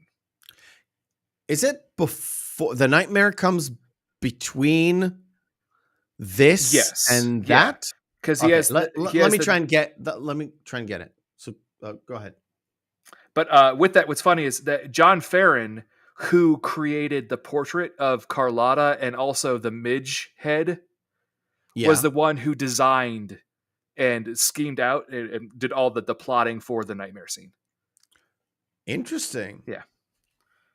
Interesting. I can't really show anything. I just wanted to have that little off color. It like changes colors. It changes themes and stuff. And also there's a point where you see the shadow, Jimmy Stewart. Are you gone or is it me? Hopefully it's not me. I think you're it's good. me. It's me. I've literally been having issues with internet in the past 2-3 days. I'm back. Yeah, you're good. Yeah. I was saying, this is one of the moments. So we have sort of a off color going into yellows and greens and purples of Jimmy Stewart or Scotty, and then we have that his kind of silhouette literally dropping down from the tower on where Madeline's body was on, where I was like, oh, this is kind of good effects for 1958. 58, yeah. Or 57. It's yeah, like, you can see why it had a $2.5 million budget in 1958. Yeah. Yeah, it literally, the bouquet kind of explodes into this sort of, the panoply. I was meaning to ask you, did they use somebody from Disney for this? No, it was John Farren. Wow, this is great. This looks like a collaboration with Disney. Like Disney, yeah, it does, yeah. Especially at the time, I was like, "Oh my god, looks great animation." And you're saying this is just the one guy, and we see this. This is like, this is very Hitchcocky for me. Where 100%. It literally takes you back one scene to their conversation at the tribunal, where it's almost just like, hey, by the way, hammer, subtext. Yes. Do you get it? Yes. It's like, oh, there's a ghost between them. And then we see him being, it's another vulnerable part where he is at his most vulnerable with Midge. And Midge not trying to be super thirsty and grab the angle to get into his pants. Yeah. What's really funny too is Midge actually there's a joke in here that I swear to God, when it got uttered, I laughed out loud because I completely forgot it was in there. About what? Music therapy. Oh, that's right. They have things for insomniacs, for hypochondriacs, for people that suffering from melancholia. It's like, what would happen if they got their files mixed up? Like, and bitch, oh, you funny bitch. Yeah, and this is why she's the better actress of the two. Yeah, and also she has a great line where she talks to the doctor. And the doctor says, well, he may never come out of it or something. And she's like, yeah, it was because he's in love. Like Mozart's definitely not helping. Definitely happened. Yeah. And now we come to the part where, and two, you can actually see that it's affecting Midge because Midge almost breaks. Yeah. There. Yeah. And it's like, does she take the girlfriend angle or the mom angle? Like I said, it kind of mentioned her being sort of maternal rather than just being a friend or a partner. Yeah. I don't know where Hitchcock wanted us to think. I think don't know. I can't put my finger on it. More than anything, she was supposed to be the friend who was kind of still had that unrequited love still for Scotty. Yeah, and I'll tell you why I'm a little bit confused, because as we know, or if you don't know, Hitchcock is into blonde actresses as his lead role. Yeah. She's a blonde actress, right? And however, she doesn't get really involved with the story. She's definitely a side character. She definitely leads him to Pope. Well, yeah, because they have but she's Madeline, definitely on the side. Because they have Kim Novak to be that the quintessential Hitchcock girl in Vertigo.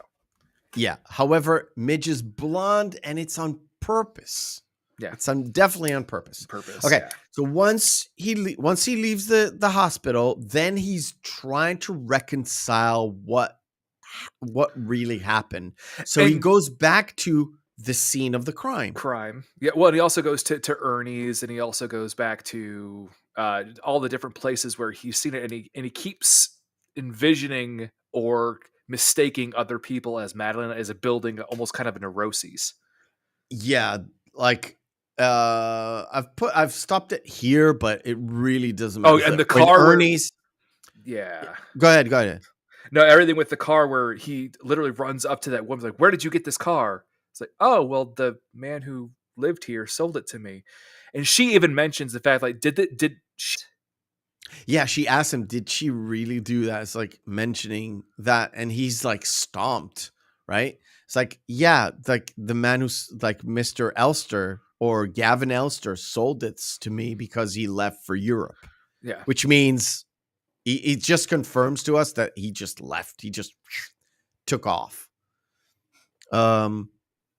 He goes to the flower shop, but he doesn't enter the shop. He looks at the bouquet from the outside. Mm-hmm. And on the street, we mentioned Ernie's, and on the street, while he's looking at the bouquet, he looks across the street, and oh my God, there's a woman that kind of looks like her. We know it's her. What? Okay, no. It's what's funny is, just as a quick aside, Kim Novak really actually portraying Judy more than Madeline, because Madeline's clothes were very confining.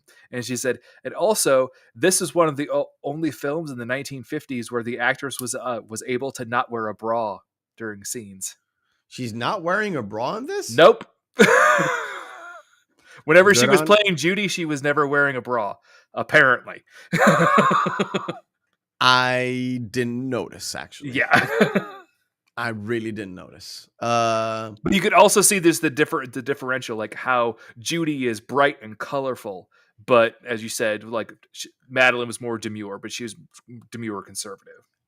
I'm 6-1. Find it in a bit in the scene where he follows her. She goes into the Empire Hotel, which is pretty famous now, and they have that conversation where he just being creep. This is just like, there is no way this would happen. Like, she would call the cops, she would have pepper sprayed them, or just started screaming as loud as she could, because that is not like before. He's not flashing any badges. He's just badgering her. Yeah. And by the way, and what's funny is the line in this too. Just later, she goes, I just want to get to know you. I just want to know you. I'm like, I'm thinking of the rules of attraction all of a sudden. Yeah, I was thinking the same thing. It's kind of eerie. It's kind of eerie that we did that movie and we got this scene in this movie. Like, oh my God, I've got a full on different perspective for this one. By the way, it looks like she has like this fake tan almost, right? Yeah, definitely. The amount of, and again, it's the amount just of shellac on this woman. Yeah, it's just the differential between Judy and Madeline as well, because it wasn't just the clothing; it was also their makeup and also their jewelry. And this is her like original hair color, I believe. Mm-hmm. Right? She's not Kim Novak is not naturally blonde. Well, yeah, because you could tell that it was a platinum blonde. It was a dye job. Yeah. And that's why later she has her hair back in that. Because you can tell when they shot the scenes. Oh, yeah. By her hair color. So, yeah. So he badgers her with question after question after question. And as a viewer, I think had it been anyone else except for Judy, like Judy, who was Madeline, there'd be no way that this scene would have gone down the way that it did. Because as a viewer, before he leaves and we kind of get the sort of revelation. Well, no, because it was set up like he even asked her out on a date because she feels bad for him. Now it's like, there is no way a woman would have been like, yeah, I'll go out on a date with you, weird fucking creepy guy.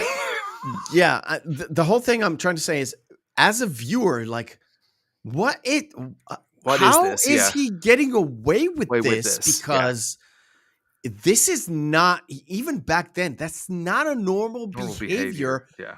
Not only from him, but from her. Yeah. Why would she entertain this stranger in her home or very much rental place? But as soon as he leaves, she kind of appeases him for going on a date, and he leaves, and then she's about to write the letter. The letter writing scene. Okay. The confession. This is important. Okay. So the letter writing scene was highly controversial because Hitchcock, once it got shot, immediately wanted it removed.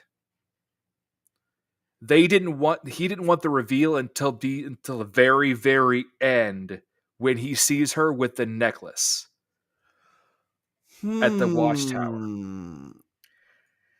Now, one of the lead editor and the executive producer at the time was adamant that they kept the scene, but Hitchcock turned him down, said flatly, no, we're removing it.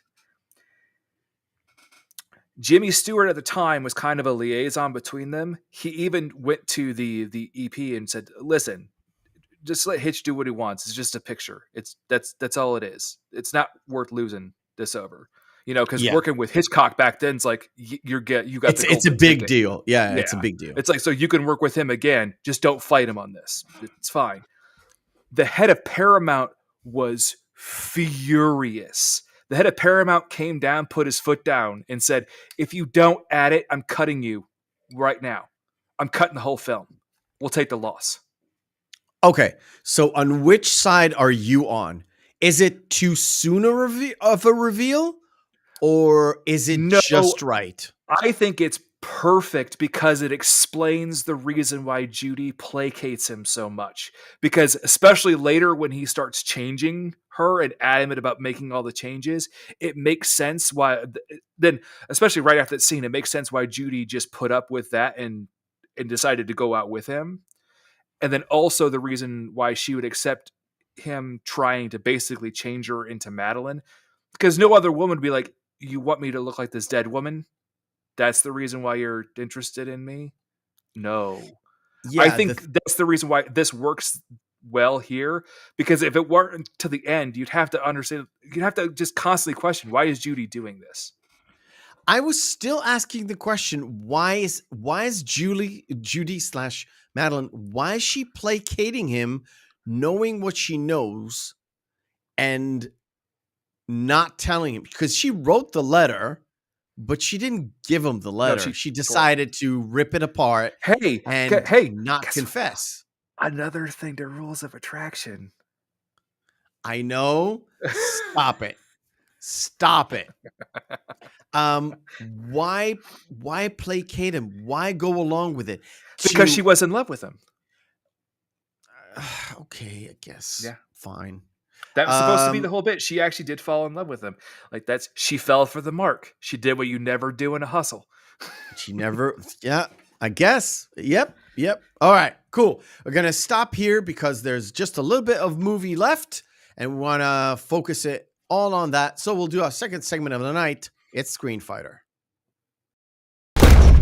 Round 1, fight. Screen Fighters, where we take two movies, pit them together, and choose which is the best one. Pit them together and see which one is the best one. If there's no discernible difference between the two, both of them are good, both of them are bad, we fall into our criteria, which is Saturday evening, Friday evening, out with the boys, out with the girls, out with your significant other, two movies in a vacuum. Which one will we pop in? Dink and Ayla. This is an easy one for me because we're reviewing it next week. It's The Birds. Ladies and gentlemen, Please choose your victor. I chose this because I didn't know if you were like, oh, these are two different movies, two different times, two different genres. Yeah. Two different they're so different. It's very hard to choose. I will choose Lethal Weapon 4 to the birds. It's because you are a bad person. I'm a very mean guy. Ladies and gentlemen of the chat, please help us sort this thing out. Like I said, watch The Birds this week, so everything is fresh in my mind. Watch Lethal Weapon recently, so about circa 3-ish months ago. It's not a very good Lethal Weapon movie. No, it's not. It's terrible, actually. But there are moments in it that I absolutely adore. Not the ones with Chris Rock. Definitely not the ones with Chris Rock.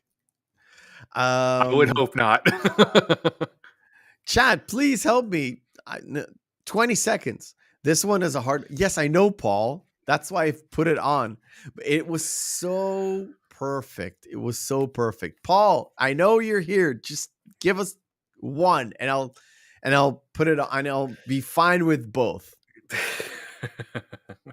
Just both. No, I'll choose for you. It's not. My feelings not gonna like it. Where's Saf? Because Saf will pick Lethal Weapon 4. Yeah, I know. You know he is. Right. We're not going to discuss that. I win. Anger Management and Naked Gun. Paul chose The Birds anyway, so there you go. Yeah, I chose The Birds. Yeah, I know where the wind was blowing, man. Naked Gun or Anger Management? Want me to choose first? What? That's a weird poster. It's a weird Japanese poster. It is. Plus, it really isn't what happened in the movie, kind of. Not really. So, Naked Gun or Anger Management? I'll choose. It's Police Squad. Frank Drebin. Easy. I don't think Anger Management was a good movie for Jack. I don't think it was a good Adam Sandler movie on the general. It's not bad. I just think it just didn't click for me. That's fine. I categorically disagree with the critic's opinion at the bottom there. Impossible not to laugh. Yeah, no, it's completely possible. It is completely possible because I did not laugh once.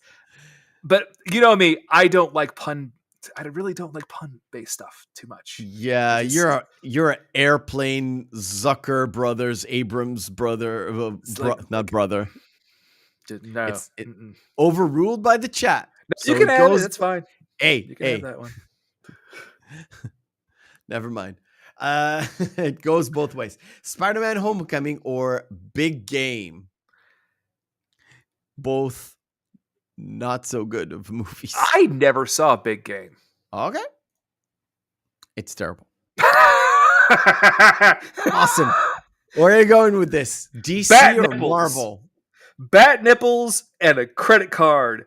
It's just the Batman credit card. Expiration date, never. All right. Batman and Robin is absolutely awful. Yes. And if you don't like puns, apparently, I'm not Ice to see you. Ice to see you. You don't kill the dinosaurs. The Ice Age. Yeah. However, you remember Batman and Robin and you don't remember Homecoming.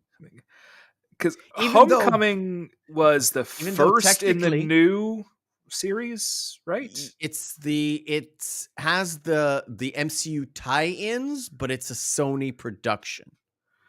Yeah, but that's the one that that's the reboot of Spider-Man that's right? The third reboot of the cinematic Spider-Man. Okay. So we got Toby, we got Andrew. So because it go Homecoming Far From Home. No Way, Far and From Home and No Way Home? Okay, that's what it is. Okay. Yeah, because Homecoming, I think the only redeeming a bit about that was Michael Keaton as the Vulture.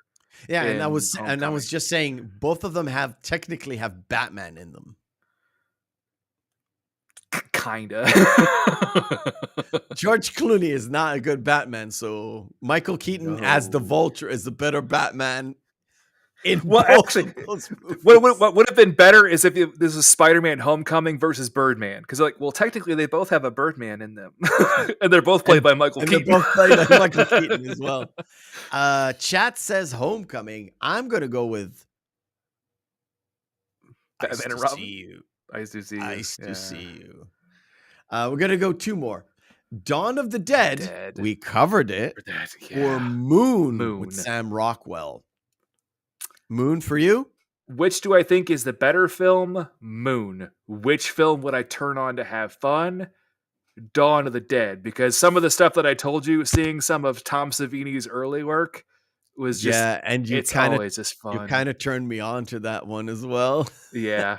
Where I would go, even though Moon is kind of depressing, it's a really good movie. Oh yeah, that's the thing is, it's a fantastic film, but I wouldn't want to on a Friday afternoon be like, I'm just going to shoot the shit for a couple of hours and just watch something for fun. I would not turn on Moon. Yeah, chat says Dawn of the Dead. It's gonna be Dawn of the Dead, right? Last pairing, Team America: World Police. Okay, come on, just click it. We'll move on to the next one. Fine, we got one more. One last one. Borat or the See, this is why this segment is my favorite thing to do, because sometimes it's impossible.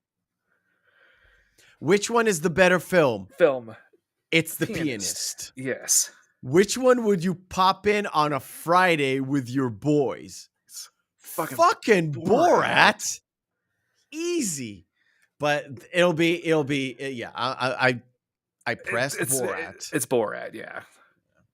That was two easy ones back to back, just given the criteria. Yeah, I know, but yeah, I mean, at the end of the day, like I said, I don't like Sacha Baron Cohen's type of humor, sort of like fake journalistic.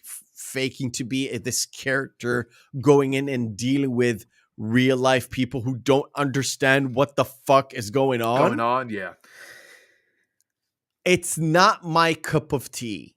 However, it is hilarious. Yeah. I much liked him in like Talladega Nights. It is like over the top Sacha Baron Cohen. Formula. Yeah.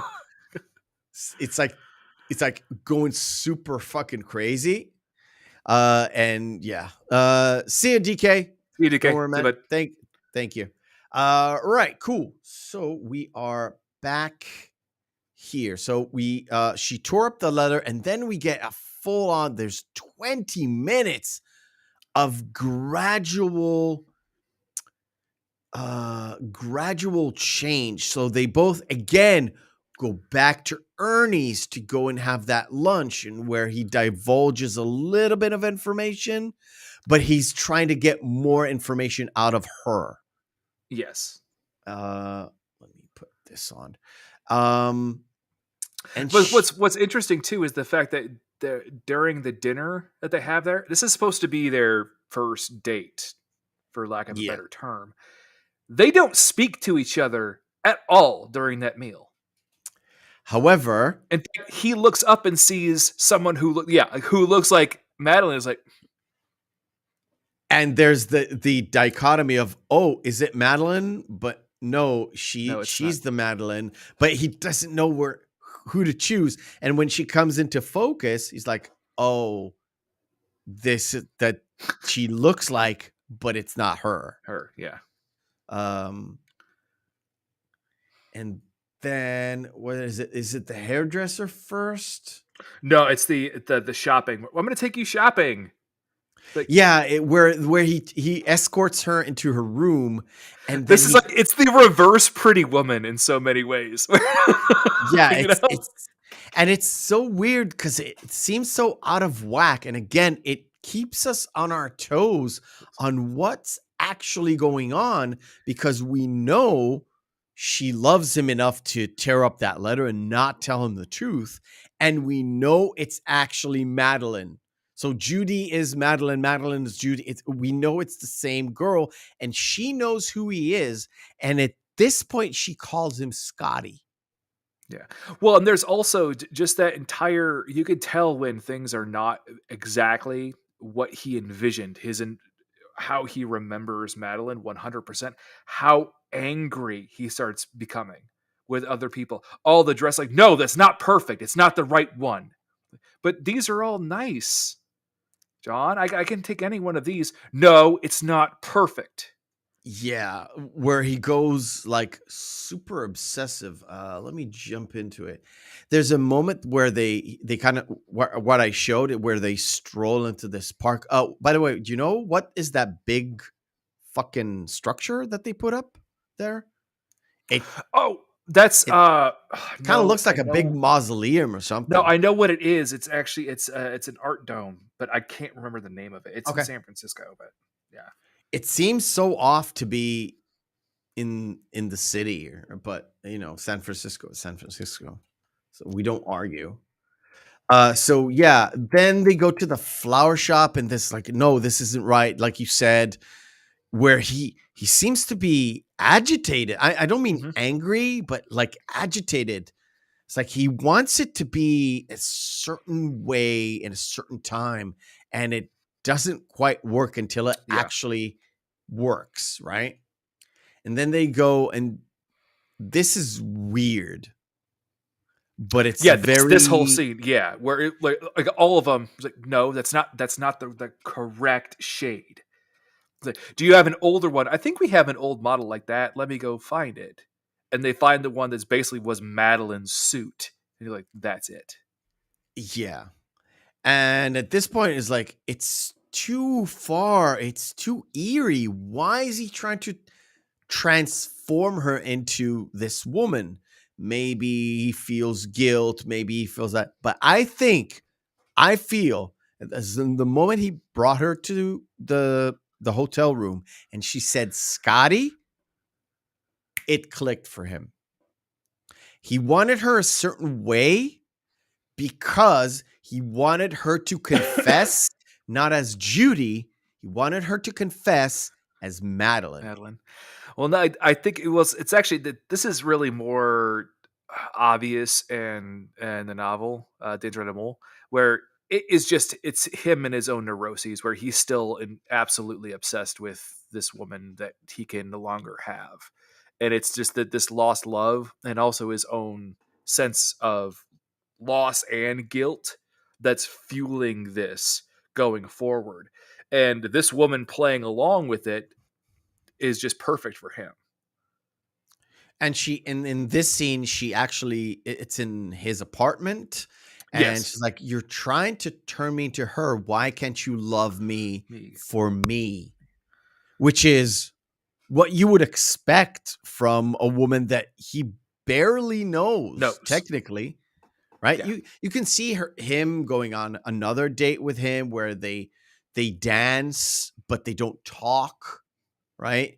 And then they go into the shopping, and then she comes back to his house, and she's like, you're trying to turn me into her. You're still after her. Why can't you love me for being me? Again, it turns into this weird kind of love story, and they were at the end of the movie, basically. Yeah. Well, what's funny, what's interesting too, is he even says, "Well, what does it matter if you just make these small changes? You said it doesn't matter to you," and I'm like, "I'll still love you." And it's like, but no, you won't, and that's the point, Scotty. Are you not getting this? Yeah. Exactly. And I'm trying to get to the point where this is where he looks down the hall and he looks at her, but it's not her, right? Yeah. It's not. She's in the room getting dressed. When she comes out, she doesn't have. She is literally wearing the same outfit. She has the Madeline makeup, right? No, is it before or after? It doesn't matter. At one point, he's she has like, the Madeline makeup, and she got her hair dyed the same color and everything. But then yes, the last thing, he wouldn't even let this go. the What, bun. put your hair up in pins. Yeah. But I like it better this way. No, put your hair up. It's like, this is one last thing where it's like, oh boy. Yeah, it's really weird. And I want to get to the point where you see her a little bit opaque coming. Yeah, there we go. So like I said, it's the effect of the light. She's actually there, but it looks like she's like an eerie ghost. Mhm. Kind of, like I said, opaque. And when she walks through the light, she materializes into the actress. However, it's just a few filters, a camera trick, and a big fucking green light that shines on top of her on her, and it's supposed to be the big Hotel Empire sign. Yeah. Where she fully materializes into, in his mind, Madeline. However, she still doesn't confess. She's still, on her side, she's still Judy. And of course, the next part is to take her to where everything kind of began. Technically, the reason why they go to the mission is because she's wearing, he sees her wearing the necklace. That's when it clicks in his mind. So that's when he says, okay, I'm taking her to the mission. Yeah, I want to get to the part. She doesn't wear the necklace here, but this is what she... But she does end up putting it on right here.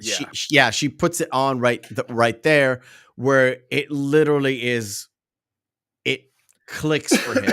If he wasn't onto it at that point, the Scotty thing, everything, he sees the necklace, and in his... You can tell, this is why Jimmy Stewart is great actor. His eyes kind of open up as like, oh, we can see he realizes that it's a sudden her. revelation. Yeah. It's actually her. And what I'm going to do with how can I deal with this situation?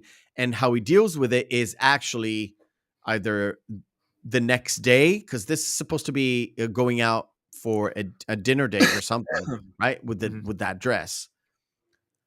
In the morning, she's back. Oh, never mind. He, instead of driving to the restaurant, he actually takes her to the monastery, because he's like, we're going to dinner. Where are we going? Don't worry about it. And he keeps driving and driving and driving and driving. It's like, where are we doing? You could see the building dread in Judy at that point in time too, where she feels like the jig is up, because she knows now, because she's driven to this area so many times. She knows where they're going. Yeah. However, she's being a little bit coy. And when you look at him, he is going straight. Like, he has a purpose. He has a target. He needs to go to that place and technically draw out a confession at a monastery for no apparent reason. Yeah. And there is a face of dread here. I got it. Just one more for the last time. This is him talking to her, and she's like, oh, shit. Yeah. And last two bits, basically, of the movie is him pushing her up the stairs, telling her, like, I know it's you. I know it's you, Madeline. He's being frantic. Because he says, like, I had my suspicions before, but the necklace, it gave it away. You couldn't have given up the necklace. Yeah, you couldn't help yourself. The whole story, with how essentially it was an entire setup where Gavin's wife was already dead, and that's like just threw a corpse off essentially. Yeah. It's like, why'd you scream? Because she wanted to actually tell him. Yeah. Then when she was still dolled up as the original as Madeline. Judy. Yeah. No, but as Judy. She wanted to tell him as Judy. No, because she screamed when the body fell. Oh, yeah. Yeah. At the time, she screamed because she was remorseful, I and guess. she didn't want to do it anymore. But it's no. But and, it was it's a bit too also late. There's the line. This is the last bit where the concepts of power and freedom are brought up again too. Where now Gavin has the power and freedom to do whatever he wants because he's getting away with it. And there's a moment here where it goes like, you were the copy, you were the counterfeit. It's like, he is annoyed. He's enraged. He still loves her. So he doesn't really want to kill her. He just wanted to draw out that confession. Yeah. And what's good too is this entire process, which oddly enough, that breaks him of his acrophobia and his vertigo. Yeah. I'm gonna put it. It's too much movement, so it's a little bit blurry. But he kind of wants her to confess that she actually loves him, right? Yeah. He is explaining why his position is like, you guys counted on me, basically telling his side of the story. I was the patsy. You set me up to be a patsy in this whole murder plot. Well, post-murder plot, cover-up plot. Yeah, but she is still into I love you. I've fallen in love with you. It's not like what you think. And in the midst of all this argument, there's a nun coming in. Now, I didn't feel like it was a big issue because you see her wait a minute. Let me get to that point. Yeah, it's basically after they reached the top of the tower and they sort of had a reconciliation, because this whole argument about him being a patsy, her loving her, trying to tell us the story that she basically told us 10 minutes ago. Yeah. And then when they get to the top of the tower, they have that hug and the reconciliation of, right? It's too late. There's no bringing her back. There's nothing we can do. Gavin has already fled the scene and everybody, like, the judge exonerated you. So the jury exonerated you as well. So you're off the hook as well. Nobody's looking for me, right? And I can leave as Judy. And as soon as you get the reconciliation between the two, then along comes a shadowy figure, the nun. Well, the whole thing was, it was supposed to be the guys, the setup that this is Gavin coming up the stairs. Yeah. I thought as much. So like either Gavin or the ghost of Carlotta, where it's stupid because they just told us there's the whole Carlotta thing was just a big giant ruse. It had no tie into anything. Yeah. And the thing for me is, from the silhouette, I kind of recognize it's a nun, right? But you're supposed to think, oh my God, this shadowy figure is coming to get us. And she slips and falls. Yeah. And movie ends. Judy dies. He looks down and he looks down because he basically was cured from his vertigo. Yeah. And his acrophobia in total. Yeah. Yeah. And he looks down and scene. Yeah. Sort of. And we're left with, like a lot of Hitchcock movies, it's unresolved. Completely unresolved. Which leads us to the alternate ending. Yes. So initially there was an additional scene that was added. It was going to be added anyway. Where it was actually going to have Midge sitting back in her apartment with all the paintings and the the drawings for all the fashion designs and everything. And she's listening to a radio announcement that there's the pursuit of Galvin Elster is still ongoing in Europe. Interesting. They're trying to find Gavin. Then when it shows Scotty walking into the scene, she clicks off the radio real quick. Okay. They have a drink together and they look out the window, and then it rolls to credits. That's still sort of unresolved. Still unresolved, but it was added not because of foreign film councils. No, they wanted to make sure that the U.S. Justice Department wanted it added in there to make sure that they would make it clear that no one would get away with a murder like this. We would find him. Really? Yep. It was cut, and it's a good thing it was cut because it added absolutely nothing to it.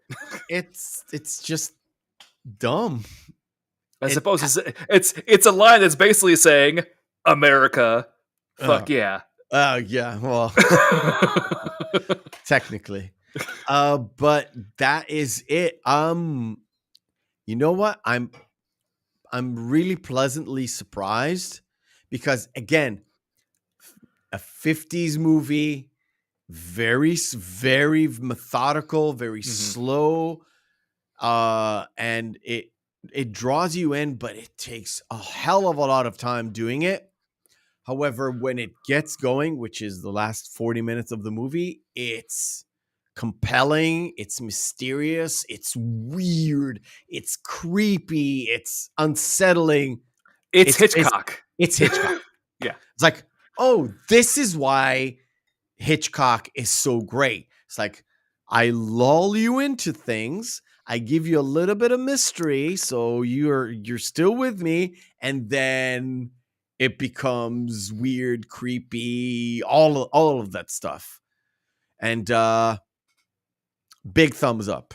Yeah. Big thumbs up. And the fact that, the reveal, it's sort of, I don't know if was it a new concept in 58? Doing that sort of a reveal? No. To a detective story? No, right? I didn't think so. A lot of, like, when it comes to a lot of the even the old hard-boiled detective novels, most of like an old like film noir, a lot of it ended the same kind of way, where it's all this one great big setup, and at the end there's the payoff of the whole big mystery. So in many ways, Vertigo in itself is a murder mystery film. Yeah, it is. It is. But the element of sort of a supernatural element to it, presumed supernatural. Yeah. And also playing on the almost like the where they have the character's own moral failings are so predominant, and they're the reason why he's in this predicament to begin with. So it's playing on that very, very heavily. It's weird because he is the detective in this detective story, but he is also the patsy that the detective kind of gets pointed at as this is the murderer, or this is the criminal, which is a little bit of a weird dichotomy, but it works in the confines of this story. Yeah. Enjoyed it very much. We'll watch again at some point. We'll watch with my wife because I don't think she actually seen this. I think she would actually enjoy this one too, because she might, if she hasn't seen it before. I think at minute 15 she'll probably know what's going on.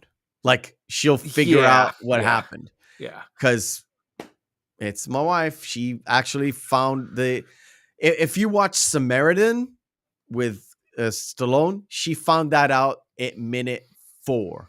Yeah. She's like, is he that? I was like, oh, yes. Fuck. It's so dumb, but it is what it is. It is what it is. Give me your kind of summary of this, I guess. Well, I'd say that it's hands down my favorite Hitchcock film. That's why I wanted it first that we reviewed. Okay. we were almost going to add North by Northwest on there. I'm kind of glad we did. Same with Rope. I'm glad we didn't, because they're both good films. Don't get me wrong, but this is there's a reason why people consider this one of the greatest films ever made, and probably Hitchcock's real masterpiece. Psycho may be known better, The Birds may be known better, but this is a better film. Yeah. And Birds is way more like real supernatural as compared to it leads this, heavily into the supernatural. If you look at a lot of Hitchcock's themes, like a lot of the films, this is based off of not only the psychological failings of the protagonist Scotty, but also really heavily leans into the moral failings of the women. You'll see that heavily in The Birds, Psycho. We will, because it's a lot of flawed women, and mostly like in this one she's married, but in the other ones she's not, though. Yeah, I know she's not. Yeah, but she's supposed to be. Supposed to be. Yeah. However, in the other ones, you'll see sort of emancipated woman. Never. We'll talk about it when we get to it. When we get to those films, yeah. However, each one of them had that core concept where they've done something wrong. Yes. And they kind of deserve to be punished. Yes. Yeah. Correct. All right, ladies and gentlemen, that kind of brings us to the end. As we said, next week is The Birds by Hitchcock. Already seen it and already excited to talk to you about it, because it's very interesting how many themes are. Again, this was what The Birds was 62? I don't remember. 63. 62, 63. So after Psycho, and very progressive for 63. Like uber progressive. This is before the women's movement. Again, very, very progressive. So it's very interesting because it kind of plays into it. And we'll talk about it next week. So go watch The Birds. I don't have it in 4K. Don't worry. It's good enough. You don't really need it in 4K. You don't. You can watch it at a 4:3 aspect ratio and it's still fucking good. Yeah. But yeah, go watch The Birds. It's probably pretty available everywhere. Hopefully not AMC, unless you got AMC. I mean the channel.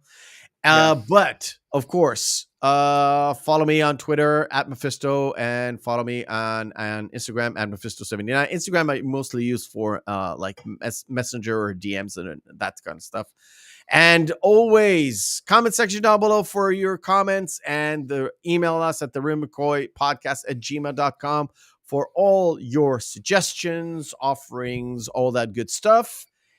And last thing I want to mention is join me on Monday for the Monday watch party. Deadpool. Yes. Fuck yes. And until then, from me to you, have a great weekend. And we'll see you next week.